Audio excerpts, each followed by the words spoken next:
ज़ोया ये खबर सुन के काफ़ी ज़्यादा एक्साइटेड हो जाती है और कहती है कि कौन सा वक्त आएगा जब महविश भाभी इस घर में आएंगी। जिस पर कबीर कहता है कि अभी वो वक्त नहीं आया, महविश अभी इस हाल में नहीं है कि वो भी इस घर में आ सके, क्योंकि उसका दिमाग पूरे तरीके से माउफ हुआ है और बहुत सख्त गुस्से में। इसलिए मैं नहीं चाहता हूँ कि अभी उसको कोई भी किसी किस्म का डिस्टरबेंस हो। तो बेहतर यही है कि हमें थोड़ा वक्त लेना होगा और अभी ये काम हम नहीं कर सकते। जिस पर वो कहती है कि नहीं, उनकी सेहत सबसे ज़्यादा ज़रूरी है, इसलिए बेहतर यही है कि अभी महविश भाभी से इस मामले पर कोई बात ना की जाए। अभी वो खुद काफ़ी ज़्यादा परेशान हैं, क्योंकि शिवा ने साफ-साफ मना किया और कहा है कबीर को कि भाई आप घर जाइए, मैं खुद बात करूँगी और देख लेना कि वो बहुत जल्द ठीक हो जाएगी। लेकिन अभी ये मौका नहीं है, अभी आपको यहाँ पे नहीं रुकना चाहिए। लेकिन जी आप देखेंगे कि बहुत ज़्यादा परेशान है कबीर इस बात से कि आखिर ये मसला क्या बना और कैसे ऐसा हो सकता है? कैसे वो यहाँ से उसे छोड़ के हमेशा-हमेशा के लिए जा सकती है। अभी भी उसके दिल में बिल्कुल कोई एहसास नहीं आया, लेकिन उसके दिल में ये बात बैठ चुकी है, क्योंकि अब उसके अंदर इंतकाम की आग भड़क उठी है और वो समझ चुकी है कि नहीं, उसके साथ ये करना जायज़ है और कुछ भी गलत नहीं है। क्योंकि कबीर की जो बातें हैं उसके दिमाग में हर वक़्त गूंजती रहती हैं और वो इस बात को लेके काफ़ी परेशान है। और वो कहती है कि चाहे वो अब सोने का भी बन के आ जाए तो वो कभी इस बात के लिए हामी नहीं भरेगी, लेकिन बहुत जल्द मान जाएगी। ड्रामे की हैप्पी एंडिंग होने वाली है, टेंशन लेने की कोई बात नहीं है, क्योंकि बहुत जल्द महविश इस चीज़ के लिए मान जाएगी और समझ जाएगी इस बात को कि बच्चे के लिए बाप का होना बहुत ज़रूरी है और वो अकेले ये सारा कुछ सफ़र नहीं कर सकती है। इसलिए जी आप देखेंगे कि बहुत जल्द सब तनाज़ात जो हैं वो ठीक हो जाएंगे। लेकिन कबीर जो है वो फ़िलहाल काफ़ी ज़्यादा टेंशन में है। सब उसको तसल्ली देते हुए नज़र आ रहे हैं और कहते हैं, भई परेशान मत हो, सब ठीक हो जाएगा, तुम्हें टेंशन लेने की कोई ज़रूरत नहीं है। बहुत जल्द खुद से इस चीज़ का एहसास हो जाएगा और वो वापस आ जाएगी, तुम्हें परेशान नहीं होना है। लेकिन जो परेशानी उसके दिल में बैठ चुकी है वो तो बैठ चुकी है और उसको खौफ इस बात का है कि ऐसा ना हो कि वाक़ई में कभी भी वो वापस ना आए। कबीर को इल्म होगा तो कबीर अपने भाई को कभी भी अकेला नहीं छोड़ेगा और उसको कहेगा कि आखिर तुमने इतनी बड़ी बात मुझसे छुपा के कैसे रखी। आप देखेंगे कि बहुत ज़्यादा तरले-मिन्नत कर रहा है इस बात के लिए ये कबीर और कहता है कि मुझे मिलने दिया जाए महविश से, लेकिन कोई उसको इस बात की परमिशन नहीं देता। महविश साफ-साफ से उसका बाप कहता है कि अभी इन बातों का वक़्त नहीं है और मैं ऐसा बिल्कुल भी नहीं चाहता।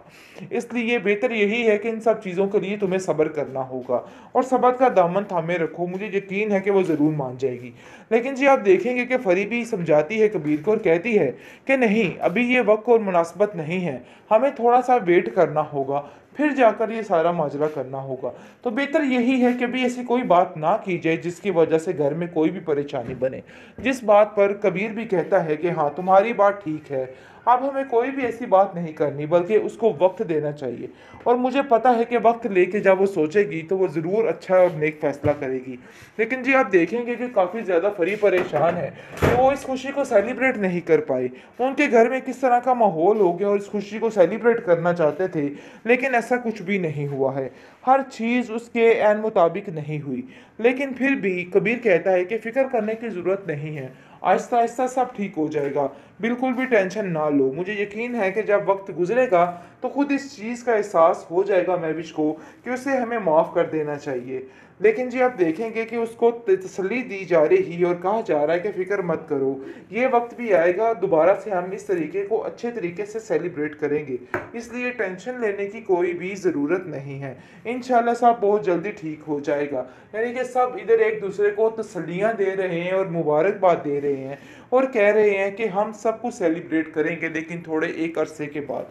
आखिरकार कबीर को सारे जहान की खुशियाँ मिल चुकी हैं। जिस तरीके से उसने ये सारा कुछ सेलिब्रेट किया है, सब हैरान रह चुके हैं। लेकिन आप देखेंगे कि जैसे ही वो आता है हॉस्पिटल, देखकर काफ़ी ज़्यादा शीबा हैरान हो जाती है और कहती है कि अभी आप उसके इस मौके पर इस तरह का कोई भी टशन मत कीजिएगा। अभी बेहतर यही है कि आप यहाँ से चले जाएँ। जिस पर वो कहता है कि आप मेरे साथ ऐसा कैसे कर सकते हैं? जिस पर शीबा भी साफ-साफ कहती है कि अभी वक़्त और मौका नहीं है। मैं महविश को इस तरीके से परेशान नहीं देख सकती। मैं जानती हूँ कि आपके इधर आने की वजह से महविश काफ़ी ज़्यादा डिस्टर्ब हो जाएगी। लेकिन जी आप देखेंगे कि वो कहती है कि आप फ़िलहाल घर जाइए, मैं सबको समझाऊँगी और सब ठीक हो जाएगा। अभी फ़िलहाल इन बातों का वक़्त नहीं है। आप देखेंगे कि जैसे ही कबीर आता है कि सदियों बाद इसका मुस्कुराता हुआ चेहरा नज़र आता है और पता चलता है कि वाक़ई में कबीर काफ़ी ज़्यादा खुश है और कहता है कि मुझे तो आज ऐसा लग रहा है कि जैसे पता नहीं क्या हो गया। घर आकर सारा माजरा बयान करता है। क्योंकि पहले तो सब देख के कहते हैं कि आखिर ऐसी क्या बात हुई है, हमें भी बताइए, जो आप इतने ज़्यादा खुश हैं। जिस पर वो कहता है कि बात ही कुछ ऐसी है, आप लोग भी सुनोगे तो खुशी से फूले नहीं समाओगे। लेकिन जी आप देखेंगे कि वानिया का रूप देख के वो बर्बाद सी हो जाती है और कहती है कि आखिर ऐसा कैसे हो सकता है, सारा पासा ही पलटता हुआ मुझे तो महसूस हो रहा है। ऐसा लग रहा है कि जैसे हर चीज़ ख़त्म हो रही है, क्योंकि वो ये सब कुछ नहीं चाहती थी और अंदर कोई खलल डालना चाहती थी, जिसकी वजह से वो काफ़ी परेशान हो जाती है कि मुझे तो कानो कान पहले खबर नहीं हुई कि आखिर ये सारा माजरा क्या हो रहा है। आखिर ऐसे कोई एकदम से कोई कैसे कर सकता है। लेकिन जी आप देखेंगे कि कबीर का ही ये कहना था कि किसी की तरह से, किसी भी कीमत पर, यानी कि पता ना चले बानिया को कि असल मसला क्या बना है। दूसरी तरफ अलमीर के साथ बहुत अलमीर ने साफ-साफ अपना सारा कुछ कच्चा-चट्टा जो है ख़त्म कर दिया है। अब जाकर उसको समझ आई है कि उसने कितना गलत फ़ैसला कर लिया है। वो अपने बड़े भैया से ये बात कहना भी नहीं चाहता, क्योंकि वो जानता है बहुत बड़ी गलती कर दी थी। इसलिए अब दोबारा गलती को दोहराना बहुत बड़ी बेवकूफ़ी है। इसलिए वो खुद ही इस परेशानी को परेशान यानी कि इसमें हो रहा होता है। लेकिन जैसे ही इस बात का कबीर को इल्म होगा, तो कबीर अपने भाई को कभी भी अकेला नहीं छोड़ेगा और उसको कहेगा कि आखिर तुमने इतनी बड़ी बात मुझसे छुपा के कैसे रखी। आप देखेंगे कि बहुत ज़्यादा तरले-मिन्नत कर रहा है इस बात के लिए ये कबीर, और कहता है कि मुझे मिलने दिया जाए महविश से, लेकिन कोई उसको इस बात की परमिशन नहीं देता। महविश साफ-साफ से उसका बाप कहता है कि अभी इन बातों का वक़्त नहीं है और मैं ऐसा बिल्कुल भी नहीं चाहता। इसलिए बेहतर यही है कि इन सब चीज़ों के लिए तुम्हें सब्र करना होगा और सब्र का दामन थामे रखो, मुझे यकीन है कि वो ज़रूर मान जाएगी। लेकिन जी आप देखेंगे कि फरीबी समझाती है कबीर को और कहती है कि नहीं, अभी ये वक़्त और मुनासिबत नहीं है, हमें थोड़ा-सा वेट करना होगा, फिर जाकर ये सारा माजरा करना होगा। तो बेहतर यही है कि अभी ऐसी कोई बात ना की जाए जिसकी वजह से घर में कोई भी परेशानी बने। जिस बात पर कबीर भी कहता है कि हाँ, तुम्हारी बात ठीक है, अब हमें कोई भी ऐसी बात नहीं करनी, बल्कि उसको वक़्त देना चाहिए और मुझे पता है कि वक़्त लेके जब वो सोचेगी तो वो ज़रूर अच्छा और नेक फ़ैसला करेगी। लेकिन जी आप देखेंगे कि काफ़ी ज़्यादा फरी परेशान है, तो वो इस खुशी को सेलिब्रेट नहीं कर पाए। उनके घर में किस तरह का माहौल हो गया और इस खुशी को सेलिब्रेट करना चाहते थे, लेकिन ऐसा कुछ भी नहीं हुआ है। हर चीज़ उसके ऐन मुताबिक नहीं हुई। लेकिन फिर भी कबीर कहता है कि फ़िक्र करने की ज़रूरत नहीं है, आहिस्ता-आहिस्ता सब ठीक हो जाएगा, बिल्कुल भी टेंशन ना लो। मुझे यकीन है कि जब वक़्त गुज़रेगा तो खुद इस चीज़ का एहसास हो जाएगा महविश को कि उसे हमें माफ़ कर देना चाहिए।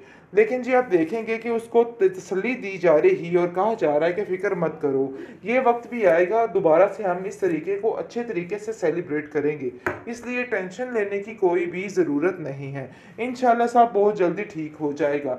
यानी कि सब इधर एक-दूसरे को तसल्लियाँ दे रहे हैं और मुबारकबाद दे रहे हैं और कह रहे हैं कि हम सब कुछ सेलिब्रेट करेंगे, लेकिन थोड़े एक अरसे के बाद।